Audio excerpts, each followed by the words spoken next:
aloha, and hello, everybody out there. What's going on? It's Miho from the Too Close to Call podcast. We are here today. I'm with my co-host, Pags, and we are talking NFL draft in Nashville. First off, smoked Philly in the attendance record, apparently. Did you catch that one? They got like 500,000 or something like that, and Philly had 250, I think they said. Well, if you're going to attract the average fan of the NFL draft, where would you rather go, Philadelphia or Nashville? Because the strip on Nashville looked pretty fucking sick.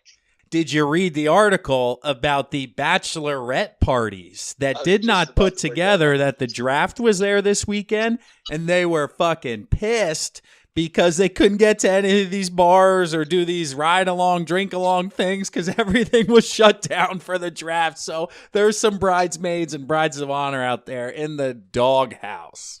There's nothing that made me happier than reading those articles and watching that video of that girl going, My boyfriend thinks I'm watching a single snap of football. He's out of his mind. Not even the Super Bowl. He fucking knew this draft was happening, and he didn't tell me. Stand tall, my man. Stand tall. Fucking be like, well, if you're not watching it, I sure as hell am. Oh, that is funny, dude. But, so, hey, these girls may have been surprised that the draft was there this weekend, but not a surprise. Picks 1, 2, and 3. Kyler Murray off the board, number 1 to your Cardinals. Nick Bosa, number 2 to the Niners. And I believe Quinnen Williams, number 3 to the Jets, which was the chalk that all the experts had, right? Yeah. So it took us 45 minutes to get our first surprise of the evening. And as always, John Gruden and Mike Mayock do not disappoint. Yeah, Raiders fans flip out because they're like, well, we had another pick. That's who you get at 20, whatever, not at 4. Clelin Ferrell, you had mentioned him at the Eagles could trade up in the teens for him. Well, I don't think so. I was right on that one. He was long gone. He's top 5, baby. Holy shit. Bro, 3 Clemson D tackles go, or D linemen go in the first round. That's insane. That's why you're a national champion, I believe. Correct. But the surprises didn't stop at number 4, Pags. Our friends up the turnpike, up to the east there, at number 6, shocked the world, and I knew they would, like they always do. Rule number 1, quarterbacks always go. Rule number 2, the Giants have no fucking idea what they're doing. Oh, my gosh. Freaking Giants fans were flipping out, and it was beautiful to see.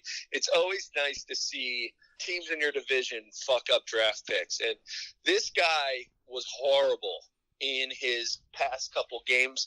But did you see the stat that the Giants have drafted the MVP of the Senior Bowl the last 3 years? No, I did not. Wow. Yeah. Who else was it? Do you have any idea? It was Davis Webb and that other dude.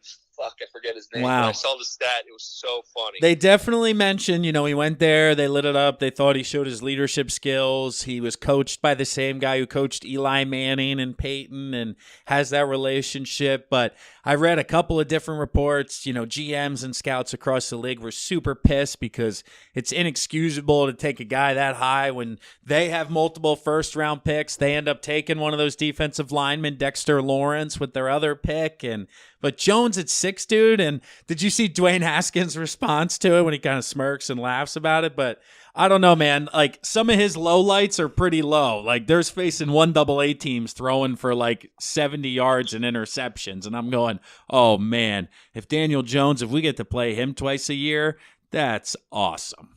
Oh, it's going to be great, man. So they go Dexter Lawrence, and they get 3 picks. They trade back up twice into the first round.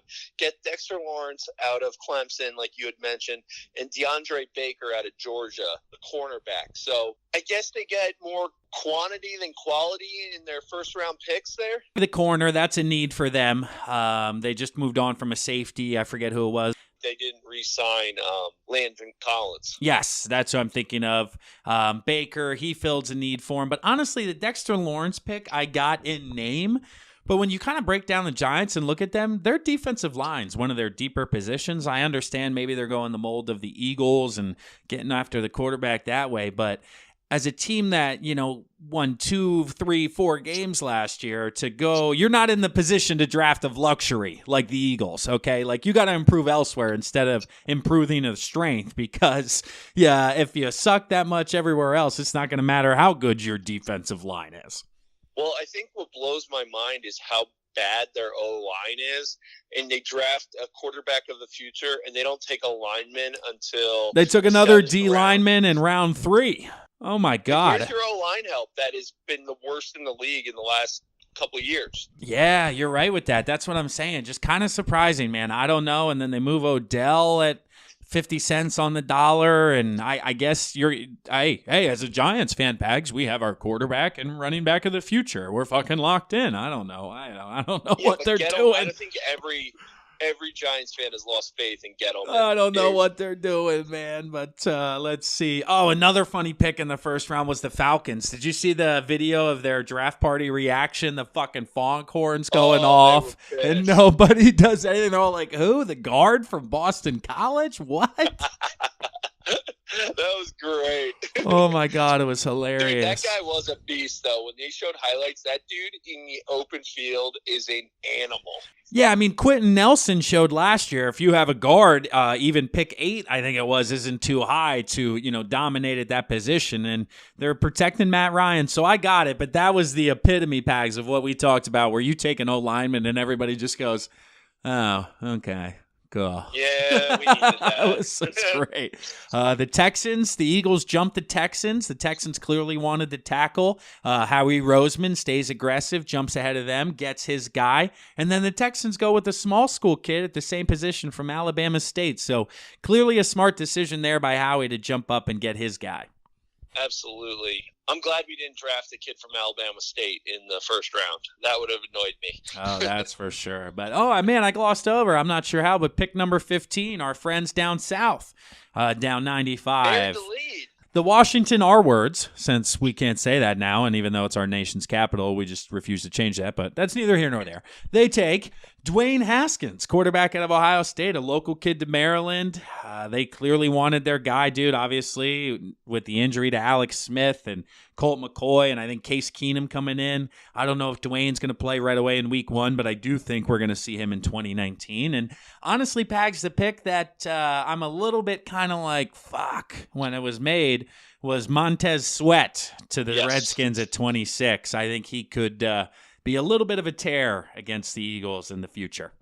Well, it's a good thing we drafted an offensive lineman. Yeah, there's our counter. Washington. Yeah, Montez Sweat is an animal. Yeah. That's a great value at 26 to grab him. Sure. A lot of our teams in our division really active with the trading back into the first round and just being active throughout the draft.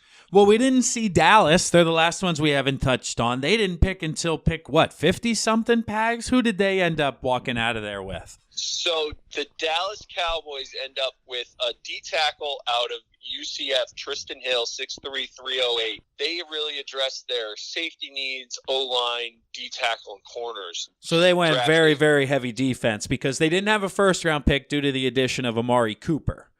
Yeah, just highlights here. The guard out of Penn State, Connor McGovern, running back out of Memphis, went 2 Miami picks in the 5th round, Michael Jackson, a corner, and Joe Jackson, a DN, and then ending with a safety, running back, and DN. Interesting. Yeah, that's some needs for them. I think they had a solid draft. They typically draft well in Dallas, unfortunately. That's the shitty part. Annoyingly.